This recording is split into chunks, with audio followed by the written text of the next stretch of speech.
Assalamualaikum warahmatullahi wabarakatuh. Kembali lagi di bimbelbelajar.com. Kali ini kita akan membahas soal mengenai SJT dan BCK. Sebelum menuju soal, jangan lupa teman-teman untuk klik like, comment, share, and subscribe di channel belajar.com. Oke, kita langsung ke soal yang pertama. Atasan meminta Anda untuk melakukan sebuah tugas di luar rincian tugas Anda. Tugas yang diberikan merupakan tugas seorang manajer, sedangkan Anda adalah seorang karyawan biasa. Ia ingin melihat Anda dalam bekerja. Secara prosedur, Anda boleh menolak tugas tersebut. A. Saya orang yang profesional. B. Saya menolak tugas tersebut sesuai prosedur yang berlaku.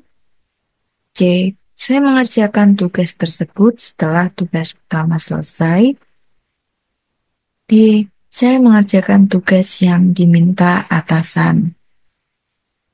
Nah, kita analisis jadi soal yang aktif dan memberi solusi terbaik, ya. Mulai dari konteks soalnya ini adalah seorang karyawan biasa yang dilihat kemampuannya oleh seorang manajer. Jadi bagaimana kita bersikap? Oke, kita harus bersikap yang seperti apa? Kalau profesional berarti kaitannya dengan apa dan permasalahan? Jadi profesional hanya berlaku sesuai dengan prosedur. Oke, lalu untuk opsi A ini kurang tepat karena kaitannya dengan kita itu harus bisa melakukan tugas yang bagaimana, karena ini di luar rincian tugas. Kalau di dalam rincian tugas, nah itu baru profesional. Jadi yang A kurang tepat. Menolak tugas berarti kita tidak adaptif. Nah, oke, sekarang teman-teman bisa menganalisis antara jawaban C dan D. Kira-kira jawaban mana yang paling tepat? Jangan lupa di komen dan klik like, share, subscribe di channel bimbelbelajar.com untuk pembahasannya. Oke, kita ke soal yang kedua. Anak Anda menolak untuk sarapan pagi, sementara berdasarkan aturan dari dokter, ia harus sarapan agar penyakit yang dideritanya tidak kambuh lagi. Tindakan yang tepat adalah A. Saya memaksanya hingga mau demi keselamatannya. B. Demi keselamatannya, maka saya akan melakukan cara apapun. C. Saya meminta dokter untuk memberi saran lain. D. Saya membujuknya dan memberikan sarapan yang bervariasi. Jadi, ini tidak mau sarapan.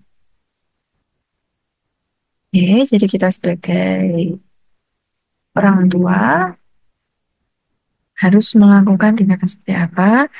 Mulai A, memaksa hingga mau, ini kurang tepat karena kita harus tetap solutif ya. Kalau demi keselamatannya, maka saya akan melakukan cara apapun. Nah, ini sama saja memaksa. Opsi yang B, meminta dokter untuk memberikan saran lain, sedangkan itu sudah sarapan, mungkin dari waktunya juga kurang memadai, jadi kurang tepat. Jadi sarapan itu hanya untuk pagi ya.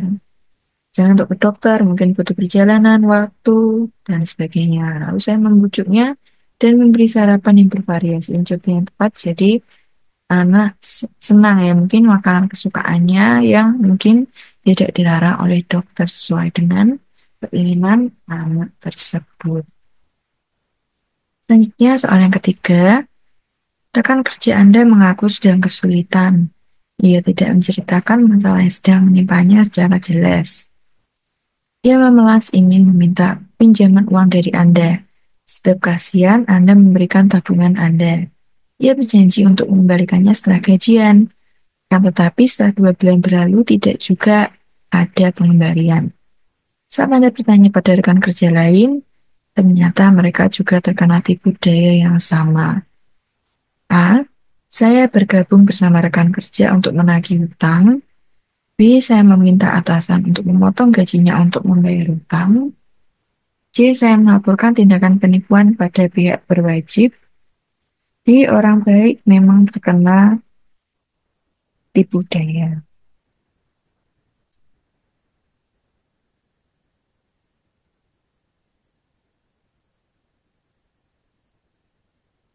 Oke, jadi kita lihat dari opsi yang A.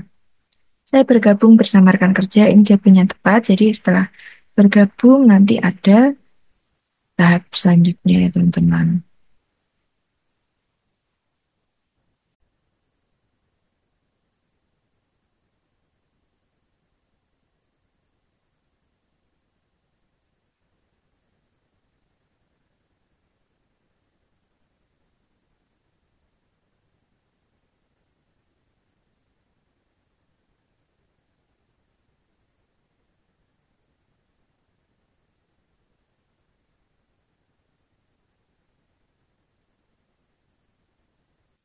Lalu untuk opsi yang B, saya meminta atasan untuk memotong gajinya ini juga kurang tepat ya teman-teman. Jadi kita harus tetap memberikan pembelajaran kepada beliau yang berutangnya teman-teman. Apabila jumlahnya sudah banyak, korban yang ditipu. Lalu melakukan tindakan penipuan, ini sebenarnya jawabannya hampir tepat. Kan tetapi alangkah baiknya kita bisa bekerja sama dengan rekan kerja lain yang mengalami hal yang sama. Lalu orang baik memang tentang tekanan tipu daya ini juga kurang solutif ya teman-teman. Jadi kurang menyelesaikan permasalahan. Oke, ke soal yang berikutnya. Anda dimintai menemui atasan. Namun saat baru tiba di ruangannya, ia sudah mulai memarahi Anda dengan berbagai alasan. Mulai dari proyek yang belum selesai hingga hasil kerja Anda yang dianggap tidak memuaskan. Padahal Anda adalah karyawan senior dan menjadi panutan. Sikap yang tepat adalah A. Saya akan membela diri sebab saya sudah bekerja maksimal sesuai dengan prosedur yang berlaku. B. Saya mendengarkan dan berjanji melakukan perbaikan. C. Saya menjelaskan proyek-proyek yang telah berhasil karena perjuangan saya. D. Saya mengingatkan bahwa saya merupakan karyawan senior yang patut diperhitungkan. Jadi ketika ada yang mengkritik kita, apakah kita melempar kesalahan kepada orang lain, atau malah kita membaikkan diri sendiri? Nah, jawaban yang tepat adalah, kita bahas mulai dari A, membela diri ini juga kurang tepat karena ketika ada kritik kita harus tetap solutif ya teman-teman. Jadi jawaban A kurang solutif, yang tepat. Lalu B, saya mendengarkan dan berjanji melakukan perbaikan. Ini jawaban yang tepat. Lalu C, menjelaskan proyek yang telah berhasil karena tujuan saya berarti ini mencari pembenaran ya teman-teman. Jadi opsi C kurang tepat. Lalu opsi D, saya mengingatkan bahwa saya merupakan pemain senior. Ini juga sama, mencari pembenaran. Jadi tetap harus berjanji untuk melakukan perbaikan dan memperbaiki selanjutnya bagaimana dan berkomitmen. Lanjutnya soal yang kelima. Sebelum menuju soal yang kelima, teman-teman jangan lupa klik like, comment, share, dan subscribe di channel bimbelbelajar.com. Oke, next. Kita ke soal yang kelima. Kiki sedang mengikuti program pemberdayaan karyawan dari perusahaannya. Program tersebut mengharuskan Kiki dan timnya untuk tidak melakukan beberapa hal, termasuk melakukan salah satu kegiatan yang paling disenangi oleh Kiki. A. Sebaiknya Kiki mengikuti aturan tersebut. B. Sulit bagi Kiki melewati setiap hari tanpa melakukan hobinya. C. Kiki bisa melakukan kegiatan tersebut setelah program berakhir. D. Kiki harus berhati-hati dalam berkegiatan. Jadi Kiki mengikuti pemberdayaan, tapi Kiki dan timnya tidak melakukan beberapa hal. Oke, jadi kita bahas. A, sebaiknya Kiki mengikuti aturan tersebut. Ya, oke. Sulit bagi Kiki mati setiap hari tanpa makan lebihnya. Kita bahas ya teman-teman dari A. Sebaiknya Kiki mengikuti aturan tersebut, sedangkan Kiki ini tidak melakukan beberapa hal. Nah, untuk opsi A ini kurang ada solusi yang kita lakukan, ya. Jadi tidak ada solusinya di opsi A. Begitu dengan opsi B, ya, ini juga tidak ada solusi dalam hal karena Kiki sudah lupa tidak melakukan beberapa hal ya, program yang harus dilakukan karena hobinya. Lalu C, ya Kiki bisa melakukan kegiatan tersebut saat program berakhir. Nah, jadi Kiki harus tetap melakukan program tersebut. Nah, baru Kiki bisa melanjutkan hobi Kiki. Jadi E, Kiki harus berhati dalam kegiatan ini juga tidak ada solusi di opsi. Jadi jawaban yang tepat adalah C. Selanjutnya soal yang ke-6. Peserta didik sekolah dasar saat ini menghendaki kebebasan belajar, menyukai hal baru yang praktis, serta rentang perhatian pendek. Untuk membantu peserta didik supaya dapat belajar sesuai dengan karakteristik tersebut, maka hal yang tepat dilakukan guru adalah A. Proses pembelajaran guru dilakukan dengan mengemas materi pembelajaran ke dalam topik-topik kecil. B. Guru berupaya untuk mengganti buku cetak dengan buku elektronik. C. Menambah materi pembelajaran berupa bacaan agar peserta didik dapat membaca materi. D. Model pembelajaran yang satu-satunya dilakukan oleh guru ketika peserta didik belajar adalah belajar penemuan. Jadi ini karakteristik dari peserta didik SD itu menghendaki kebebasan belajar dan rentang perhatiannya itu pendek. Nah, itu karakteristiknya. Jadi bagaimana kita sebagai guru memberikan pembelajaran, ya? Mulai dari opsi yang B, guru berupaya untuk mengganti buku cetak, ini juga kurang tepat karena rentang perhatian pendek itu berarti cepat teralihkan. Dan buku cetak ini materinya banyak. Oke, selanjutnya dari C, menambah materi pembelajaran sama karena rentang perhatiannya pendek itu berarti suka yang simpel-simpel, yang sederhana. Oke, selanjutnya model pembelajaran dengan discovery learning atau belajar penemuan ini juga kurang tepat karena di sini siswa itu menghendaki kebebasan belajar dan perhatiannya itu pendek, sedangkan penelitian itu harus melalui dengan prosedur yang panjang ya, discovery learning. Jadi jawabannya yang tepat adalah A. Proses pembelajaran guru dilakukan dengan mengemas materi pembelajaran ke dalam topik yang kecil. Selanjutnya, soal ketujuh. Seorang guru menjumpai kebiasaan belajar yang kurang tepat yang dilakukan oleh salah seorang siswanya sehingga kesulitan dalam mengikuti pelajaran. Langkah awal yang tepat untuk mengatasi kesulitan belajar demikian yaitu A. Unjukkan akibat atau dampak kebiasaan belajar yang salah terhadap prestasi belajar. B. Berikan kesempatan kepada siswa untuk mendiskusikan aspirasi secara rasional. C. Ciptakan iklim sosial yang sehat antara guru dengan siswa dan antar siswa di dalam kelas. Diberikan kesempatan memperoleh pengalaman yang menyenangkan atau memperoleh sukses dalam belajar meskipun prestasinya minimal. Jadi, guru tahu ada kebiasaan belajar yang kurang tepat dan mengalami kesulitan.